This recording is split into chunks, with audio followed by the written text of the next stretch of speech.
vendors who bug her. I can tell you, as a vendor, I can tell right away when people don't want to talk to me, and I'm like, that's their choice, because I am a vendor. I'm also, in some cases, an academic. I write. I'm an author and one thing or another. But I can tell you, you can often network with vendors in a terrific way, because they don't only want to sell you something. If they do, that's their problem, but a lot of them don't. Having said that, when I first started the business and I got McGraw-Hill asked me to do a book, there was an article in the Wall Street Journal about my workshops, and I'm walking down Newbury Street and my cell phone rings. Congratulations, you're in the Wall Street Journal. I said, thanks so much. And the guy says, would you like to buy a plaque? I'm like, God love the USA. So part of it is just kind of have a little bit of fun with it, but like, what can I do? And actually, it's interesting because the woman who wrote about me in the Wall Street Journal 7 years ago, I just had coffee with her in New York. I give her lots of story ideas. I give her lots of contacts.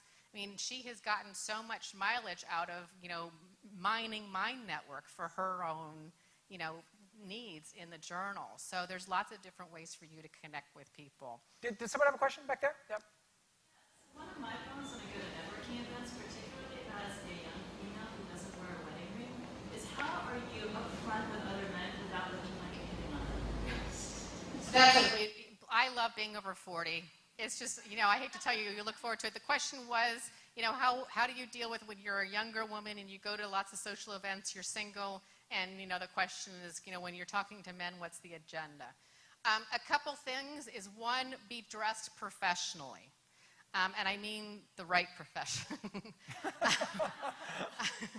You would be surprised how often I get asked that question, and I can't see you, so I'm not going to, venture. You'd be surprised how often I get asked that question when someone's showing cleavage, or there's just something that's clearly a distraction.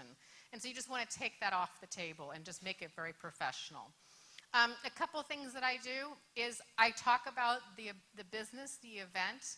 I'm also really mindful of the other people who I'm around, and I bring other women who are interesting to be in the conversation with me and engage them.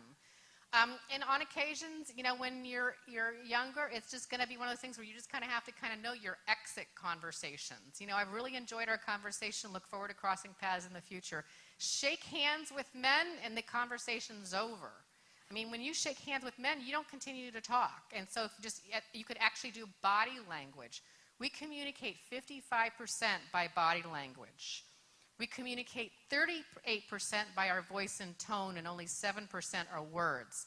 The reason why those numbers are important is because every time you send an email, you forfeit 93. This is why we get into email war. This is why we get into online tone and misinterpretation. So I would say, be in a professional situation. Also, I would ask in your profession or in your company, if there's one or two people who can mentor you, who you can bring along, or they can bring you along. One of the things with the weather report, when I work with senior executives, is we talk about whether or not they should be the person to go to the event. In many cases, I say, bring a junior person along. Mentor them. Introduce them to the person who's head of the organization and say, Diane's the person who's your point person for our company at this organization. And I am so thrilled because I'm in a million different places that Diane's going to be the person who will actually be able to give you time and attention. So ask people. One thing I will share with you with men versus women, guys ask. If they have something they want, they just ask for it. Women, we think you can read our mind. It's just, it's a treasure hunt. Say what you want. Say what you want. Say what you need. In Dallas, about 5 to 8 years ago, I was down there, and there was a woman who was job hunting, and she raised her hand, and she goes, I'm looking for a job. And the difficulty thing was to help her because it was just too big of an ask. A woman a few minutes later on asked a question, and here's why this is such important. She says, I'm really looking for a gold bag for a black tie on Saturday night. Now, everybody laughed. Everybody raised their hands because we were in Dallas, and they all have lots of gold bags, I guess, down there. But she was really specific. Gold bag, black tie, Saturday night. When someone says, how can I help you? So often, women cannot answer that question when I ask them. How can I help you? Who would you like to meet? What are some good connections for you?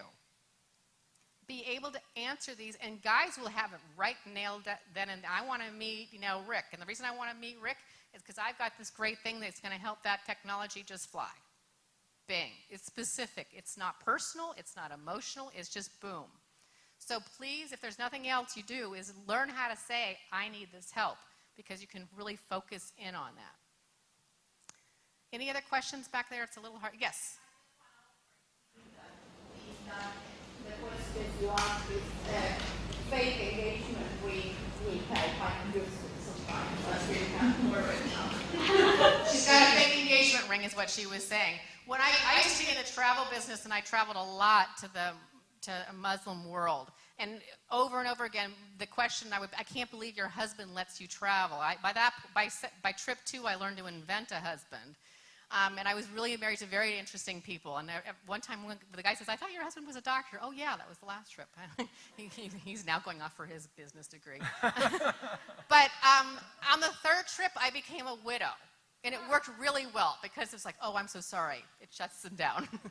So, I'm not saying that that's where you need to go, and God love that we live in this country.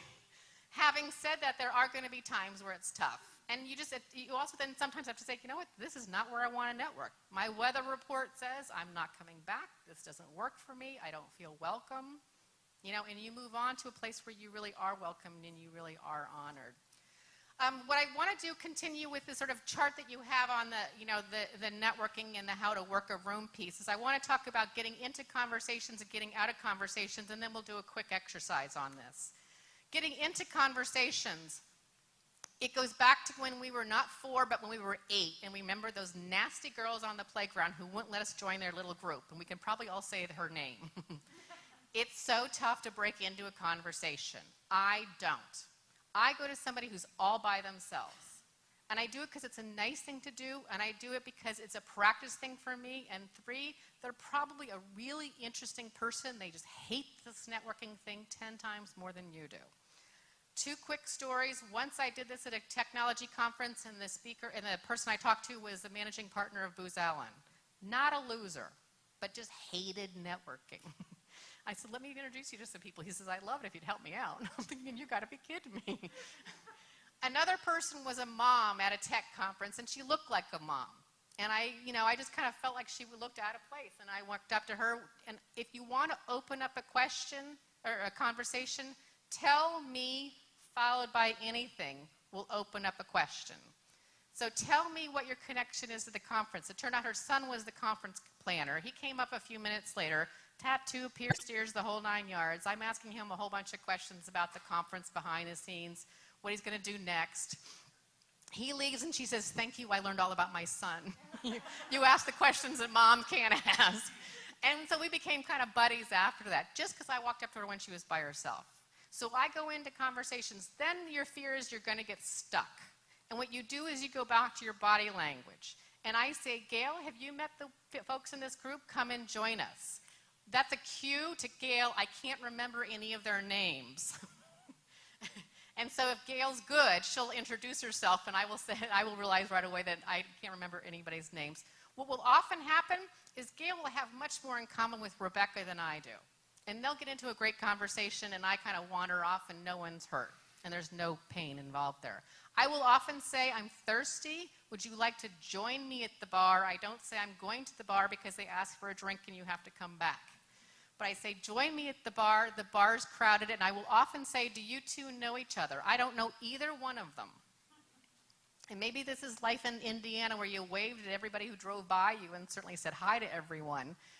When I was writing the book about 6 or 8 years ago, I got an email, are you the Diane Darling I knew in 5th grade? And it was my honey, Danny Whaley, from 5th grade. And he came out to Boston, and we went to the Red Sox. And we were walking down Newbury Street, and he said hi to everybody. We walked by on Newbury Street. And after a few minutes, I noticed people were crossing to the other side down the street. And it was so funny. And once I explained this to him, he stopped saying hi. And so right away, he changed his behavior because he wanted to fit in. But in a way, it was kind of too bad. I mean, but it was like, he's a big guy, he's 6'4", former football player. But part of it is just that there is that. How many of you have ever gotten mugged at one of these MIT conferences? I mean, it's a fear that's not going to happen. I mean,